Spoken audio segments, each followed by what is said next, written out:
السلام عليكم. لا تنسوا الاعجاب بالفيديو والاشتراك في القناة تشجيعا لنا لنستمر بنشر المزيد ان شاء الله. أرسنال يتلقى ضربة قوية قبل مواجهة مانشستر سيتي. إصابة توماس بارتي. تلقى ميكيل أرتيتا المدير الفني لنادي أرسنال ضربة قوية بغياب الغاني توماس بارتي لاعب خط وسط فريقه عن لقاء مانشستر سيتي. ويحل مانشستر سيتي ضيفا ثقيلا على أرسنال مساء اليوم الأربعاء على ملعب الإمارات في المباراة المؤجلة بينهما من الجولة الثانية عشر من الدوري الإنجليزي. ومن المقرر أن تنطلق مباراة أرسنال ومانشستر سيتي في قمة الدوري الإنجليزي الممتاز المؤجلة من الجولة الثانية عشر في تمام الساعة 9:30 مساء بتوقيت القاهرة 10:30 بتوقيت مكة المكرمة. وتعرض توماس بارتي لاعب منتخب غانا لإصابة عضلية ستجعله غير قادر على خوض المباراة الهامة.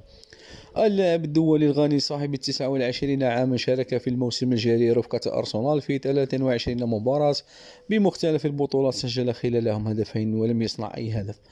ويعول ميكيل أرتيتا كثيرا على لاعب الوسط الغاني لما يمتلك من قوة بدنية هائلة وصلابة دفاعية، وكذلك يتميز بتسديداته بعيدة المدى.